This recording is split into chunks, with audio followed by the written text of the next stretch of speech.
At first glance, it was a love story straight out of a dream. A dashing helicopter pilot sweeps a high school girl off her feet, and their whirlwind romance culminates in a secret wedding. For Caroline Crouch, life seemed perfect until the morning of May 11, 2021, when the 20-year-old was found lifeless in her Athens home, her infant daughter crying beside her. What initially appeared to be a violent home invasion soon unraveled into a horrifying tale of betrayal, manipulation, and murder, one that would captivate and disturb the world. This is the story of how the man Caroline once called the love of her life became her killer. The peaceful silence of the early morning hours in suburban Athens was shattered on May 11, 2021. In a two-story maisonette in Glika Nera, a terrifying scene unfolded that would send shockwaves across Greece. According to Babis Anagnostopoulos, a 33-year-old pilot, he was jolted awake at 4:30 a.m. by three masked intruders who had broken into his home. Armed with pistols and speaking in thick Greek and Albanian accents, the men restrained him with duct tape and rope, rendering him helpless. His wife, 20-year-old Caroline Crouch, and their 11-month-old daughter were still in the room. What seemed like a robbery in progress would soon escalate into unimaginable violence. Babis claimed the intruders demanded money and valuables, ransacking the house in search of hidden cash. They allegedly found $10,000 stashed in a Monopoly board game, a savings fund Caroline and Babis had earmarked for building their dream home. Jewelry worth $20,000 was also taken, but the men weren't satisfied. As Babis lay tied up, blindfolded, and drifting in and out of consciousness, he heard Caroline scream, a gut-wrenching sound he would later recount with visible anguish. The baby's cries filled the air, mingling with Caroline's desperate pleas.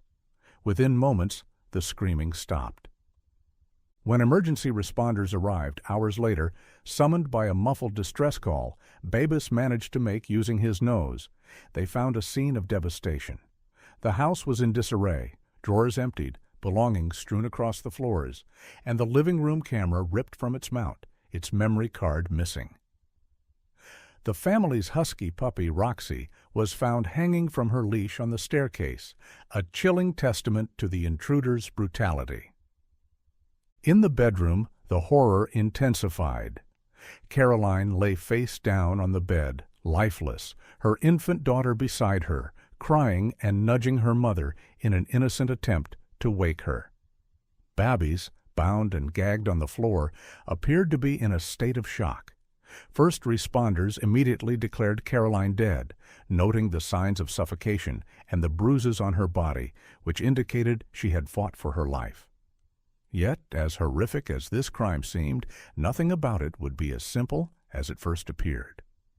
At first, Babis Anagnostopoulos appeared as the picture of grief.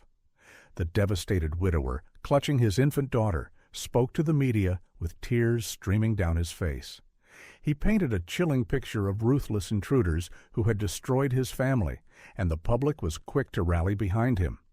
The police, however, weren't convinced. Something about his story didn't add up. As the investigation deepened, cracks began to appear in Babis's version of events, and soon the entire facade would come crashing down. The first red flag came from the crime scene itself.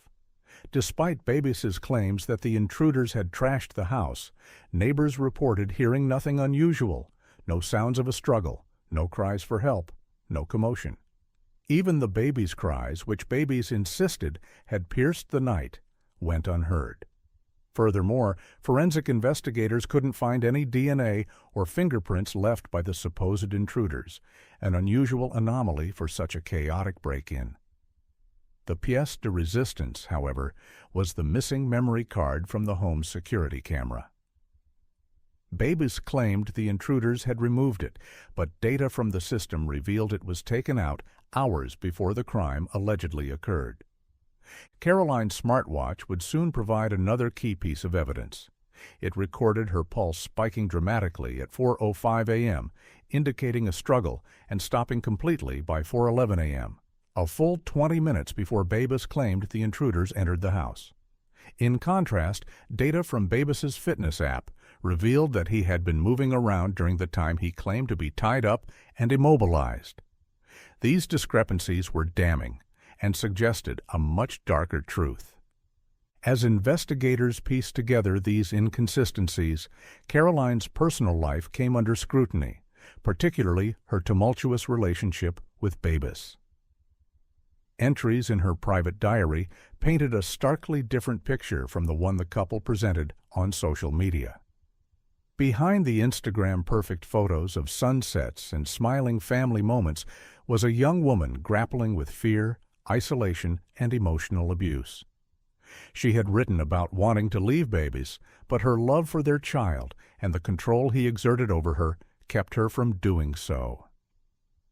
On the night of her murder, she had attempted to book a hotel room for herself and her baby, a desperate step toward freedom that she would never take.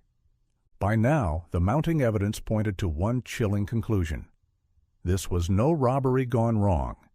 Instead, it seemed the loving husband who tearfully mourned his wife on television was hiding something far more sinister. Police summoned Babis for further questioning, armed with an overwhelming case against him. The truth was about to come out, and it would be more horrifying than anyone could have imagined. To the world, Babis Anagnostopoulos was the perfect husband, a loving father, and a grieving widower. But behind closed doors, his marriage to Carolyn Crouch was anything but idyllic. As investigators unearthed the hidden layers of their relationship, a chilling pattern of control and manipulation emerged, revealing a man determined to dominate every aspect of his wife's life. Caroline's diary became a crucial window into the emotional turmoil she endured. In its pages, she chronicled the unraveling of her fairy tale romance. She described heated arguments, moments of despair, and a growing sense of entrapment. "I love Babis so much that I can't leave him," she wrote in one entry, "even though this relationship hurts me." In another, dated just weeks after the birth of their daughter, she confessed, "I stayed with him so my daughter would not grow up without her two parents."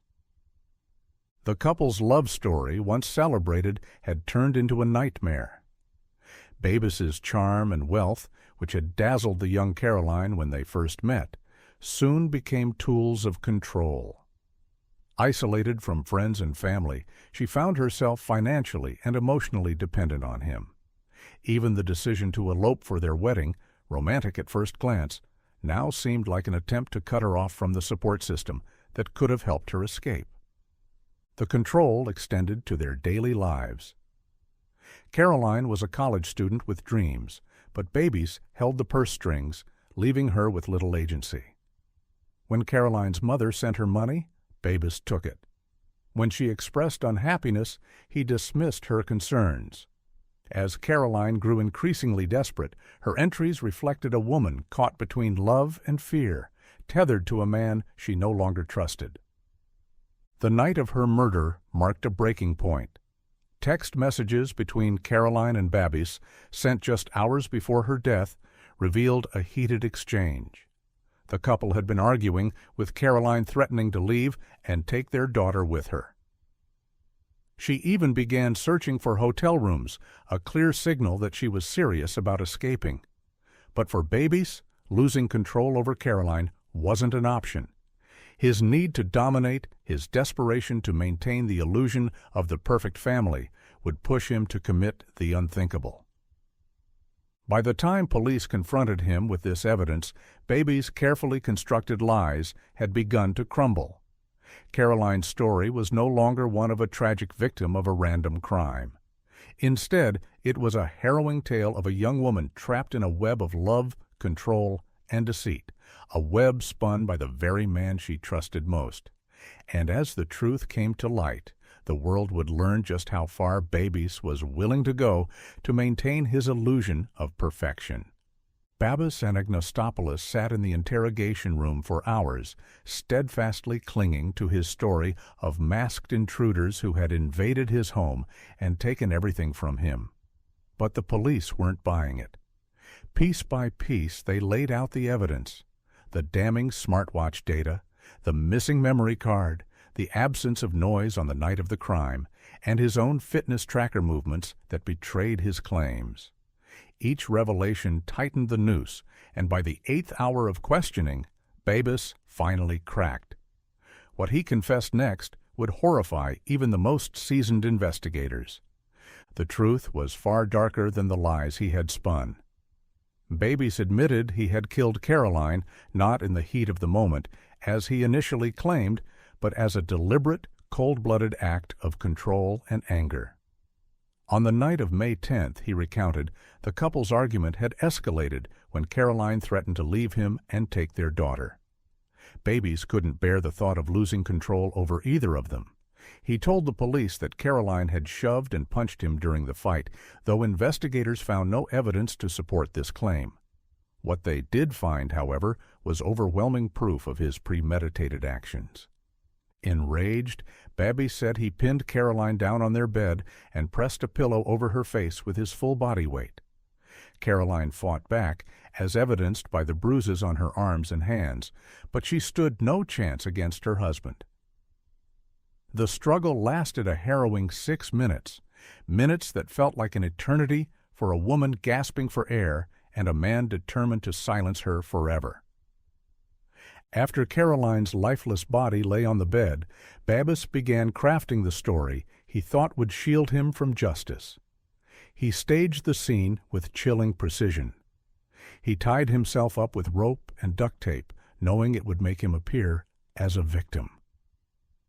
To add credibility to his story of ruthless intruders, he killed the family's puppy, Roxy, hanging her from the staircase with her own leash. He placed their infant daughter beside Caroline's body, knowing the sight of the baby's innocent cries would evoke public sympathy. Then he waited, rehearsing his fabricated narrative until he finally made the muffled call to emergency services. Despite his confession, Babis still tried to paint himself as a victim. He claimed his actions were a moment of madness, triggered by Caroline's supposed aggression and his fear of losing his daughter. But investigators saw through his attempts to shift the blame. They knew this was no impulsive act. It was a calculated murder, committed by a man desperate to maintain control and preserve the image of a perfect life, no matter the cost. The chilling detail of Babis's confession sent shockwaves through Greece and beyond. The man who had tearfully mourned his wife on national television, who had cradled their child at her funeral, and who had embraced the sympathy of an entire nation, was revealed to be her killer. What made it all the more horrifying was the cold, methodical way he had planned and executed the crime, believing he could fool everyone, even those closest to him. Babis's confession marked the end of his lies, but it was far from the end of Caroline's story. As the case moved to trial, the world would hear the full extent of his deception and the depths of his cruelty. The truth about Caroline Crouch's death sent ripples of anger, heartbreak, and betrayal across Greece and the world. The young woman, who had been portrayed as a victim of a random home invasion, was instead the victim of the man she once trusted with her life. Babis Anagnostopoulos, the grieving widower who had captured the nation's sympathy, was exposed as a manipulative killer who believed his web of lies could shield him from justice. But justice would come, swift and unrelenting. In May 2022, a Greek court sentenced Babis to life in prison for the premeditated murder of his wife, along with additional years for the killing of their puppy and his attempts to mislead authorities. The trial left no doubt about the calculated nature of his actions, with the prosecution dismantling his claims of a momentary lapse of judgment. The judge described his crime as beyond brutal, emphasizing the cruelty of suffocating Caroline in front of their infant daughter and the cold-blooded planning that followed. For Caroline's family, the verdict brought some closure, but the wounds of her loss remain. Her father, David Crouch, publicly condemned Babis as a coward and a liar, vowing to raise Caroline's daughter away from the shadow of her mother's killer. The little girl, now growing up with her grandparents, will one day learn the truth about her parents. A story that will forever haunt the memories of those who knew and loved Caroline. Caroline's death also sparked a broader conversation about domestic abuse and femicide in Greece. Her story became a rallying cry for justice and reform, shining a light on the hidden struggles of countless women who live in fear of their partners. Advocacy groups used her case to push for stronger protections and resources for survivors, ensuring that her tragic fate would not be forgotten. In the end, Caroline Crouch was more than a victim. She was a young woman with dreams, passions, and a fierce love for her daughter. Her life was stolen by the very person who should have protected her. But her story of resilience, courage, and the fight for justice continues to resonate, reminding the world of the importance of speaking out and standing against violence, no matter how it's masked. As for Babis, the man who thought he could fool the world, he now spends his days in a prison cell, left to confront the monstrous reality of his actions. The love story he tried to control and ultimately destroy ended not with the fairy tale he had promised, but with the undeniable truth. Caroline's voice, even in death, would never be silenced.